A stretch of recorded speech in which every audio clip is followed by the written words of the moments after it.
Hello, welcome to the Self Learning Platform by Dr. Sushma Singh. Today we start Unit 28, Communitarianism and Civic Republicanism.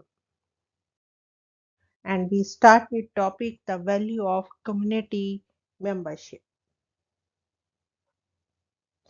A great deal of communitarian thought has presented itself in terms of an espousal of the value and importance of community membership to both people's life in general and to the decision they make in the political sphere in particular.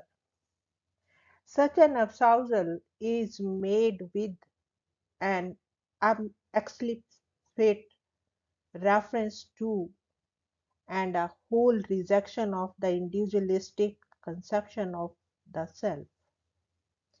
The sense of the communitarian claim is that in defining us an individual, liberal individualism places us at a distance.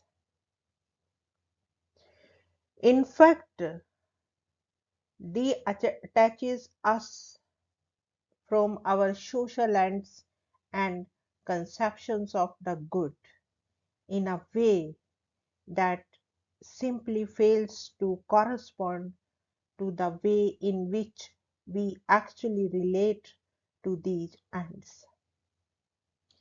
Such a conception of self as detached and separate from social ends is, according to communitarian, disputable on two grounds. First, that it devalues, discounts, and downgrades the importance of community membership. And second, that it presents a flawed understanding of the relation between the self and its ends. On the first criticism, communitarian challenges liberal individualism for downgrading and discounting the importance of community. More specifically, they criticize individualism for ignoring the extent to which it is the society or community which people live in that shape who they are and the value they have.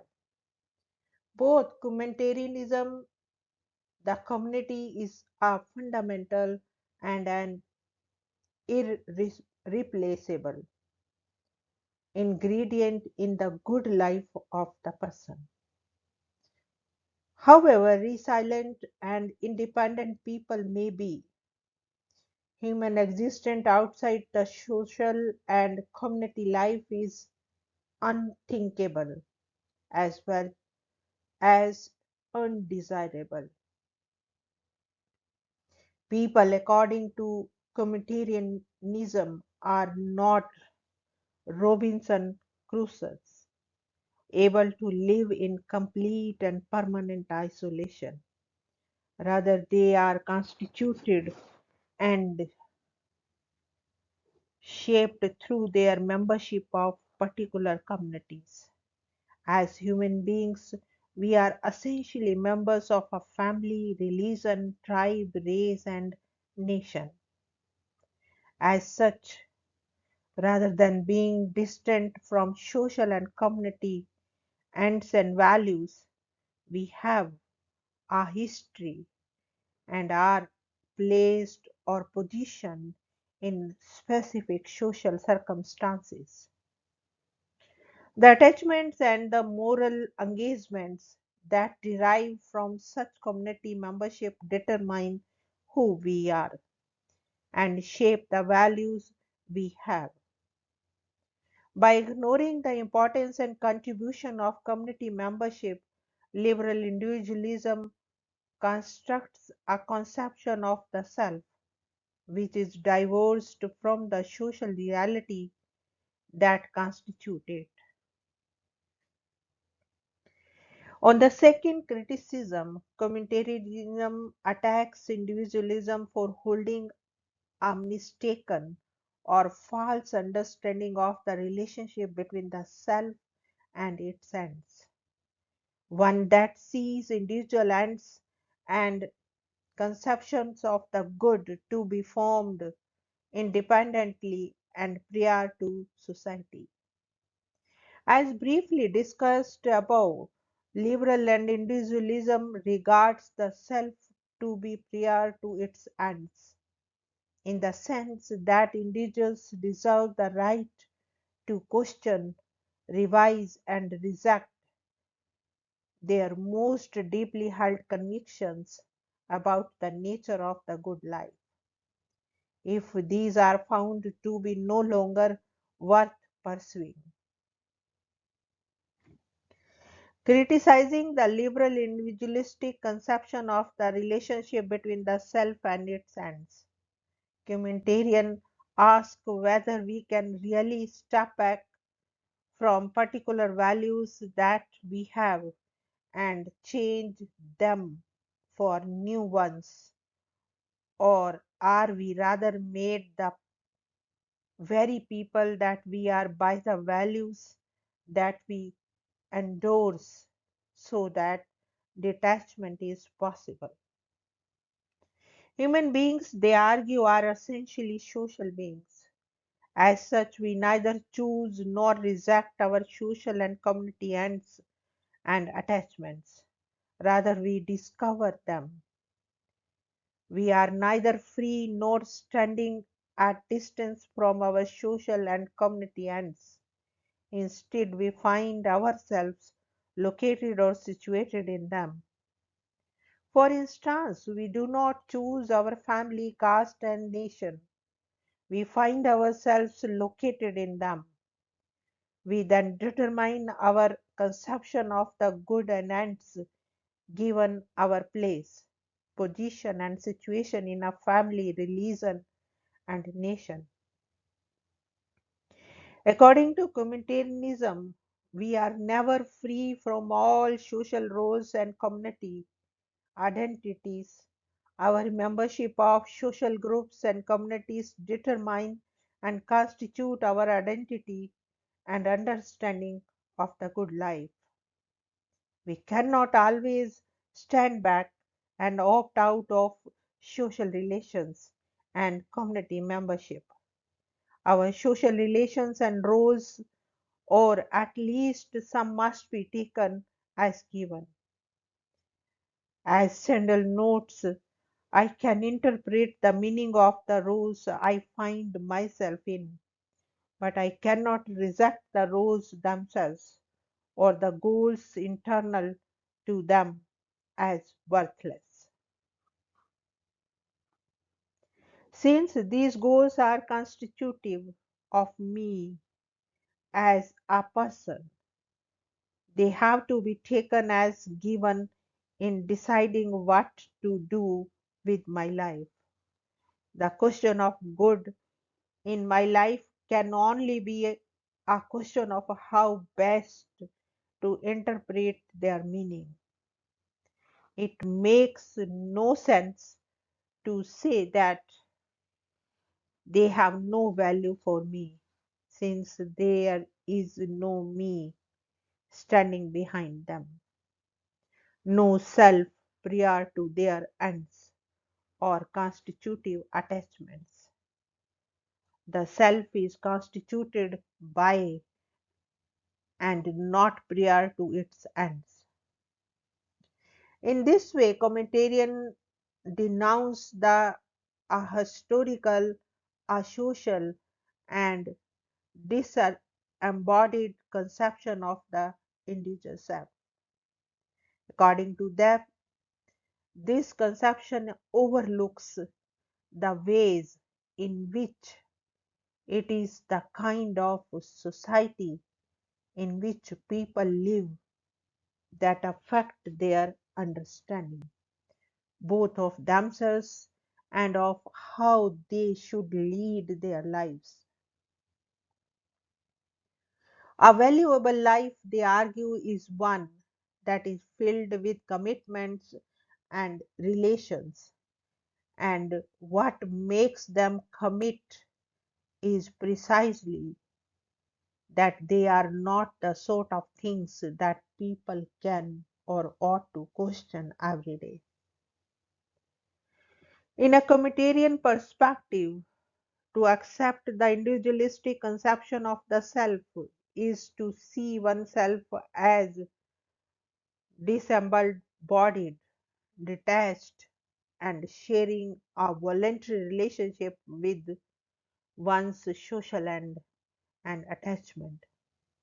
They oppose this voluntaristic picture of the relationship between the self and its ends for ignoring the extent to which we are embedded or situated and partly constituted by social roles and community membership. Sandel criticized this conception of the self for being uncumbered.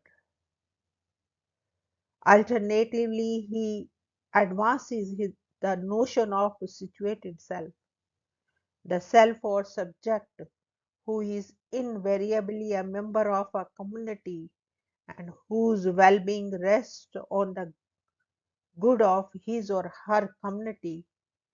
For Sandel, as for other communitarians, the common good of the community is prior to the rights of the individual. Next point is the communitarian position on state neutrality.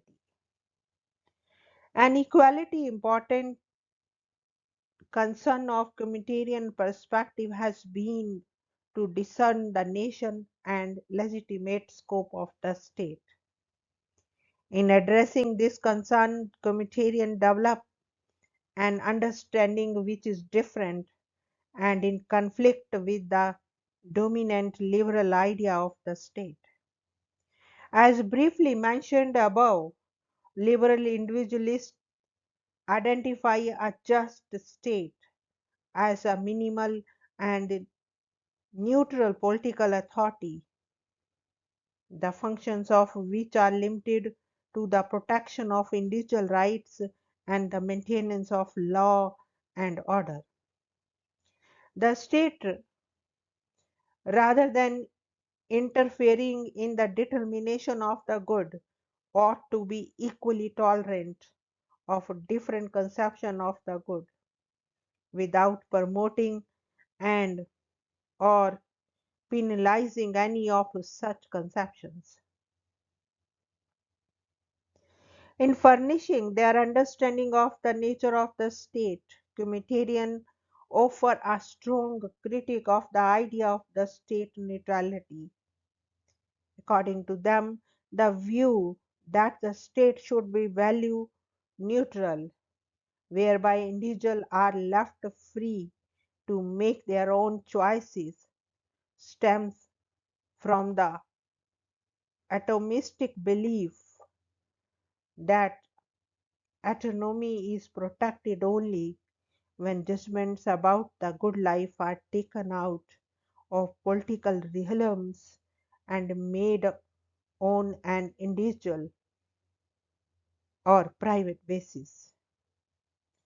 Rejecting such atomism, communitarians argue that in reality individuals' judgments require the sharing of experiences, the give and take of collective deliberation, and the collective evaluation of shared practices.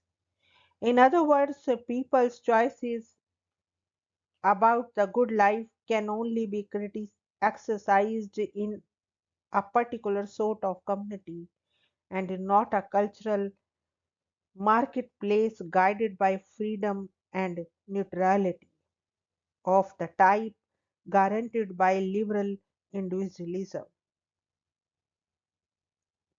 In advancing an alternative account of the nature of the state, Communitarians argue for the abandonment of liberal neutrality in favor of the politics of the common good.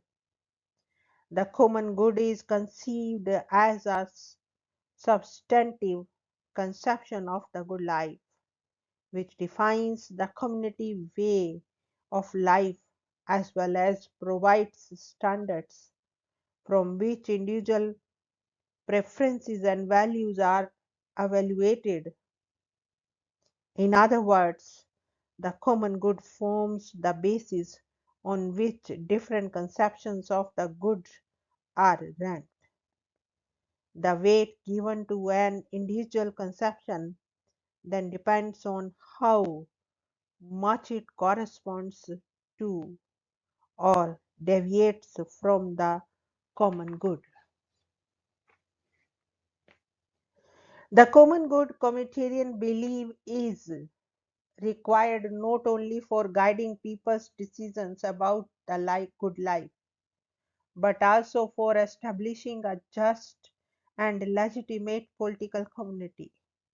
According to Tyler, the common good is required to vindicate and make legitimate the justice demands of a welfare state. At the heart of the theory of justice in a welfare state is the claim that those privileged ought to sacrifice a portion of their rights and rewards for the sake of others.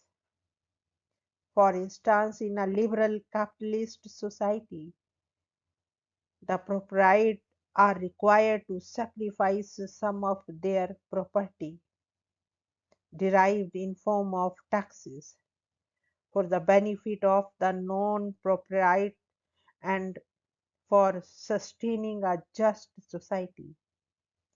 According to Tyler, claims for such a sacrifice in an individualistic society would seem improper, if not unjust, as we would be required to sacrifice own right or property for the sake of those with whom we share no community identity or common way of life. If we are distant from an community of or shared way of life, we would necessarily be unwilling to shoulder such justice demands of a welfare state. Justice communitarian argue is rooted in a community whose primary bond is the shared understanding of the good. A just state, then, is not one that remains neutral towards all individuals' conceptions of the good. Rather, it is one which encourages its citizens to adopt conceptions of the good that agree with the common good, while discouraging conceptions of the good that conflict with it. In a communitarian view, then the guarantee of a free and just state is deeply intertwined with the well-being of the community. The ideal state is one that employs its power and authority to encourage the continuation and health of those cultural traditions and values that serve to determine the common good.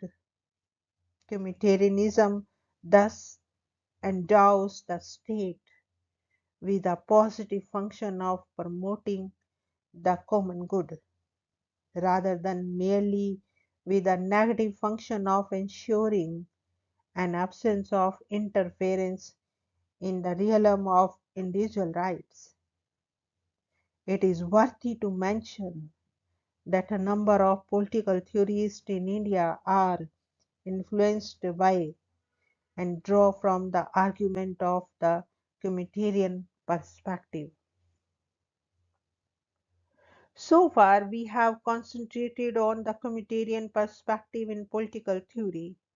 In the following section, we examine the main ideas and arguments of the civic republican tradition and attempt to compare this tradition with the communitarian perspective.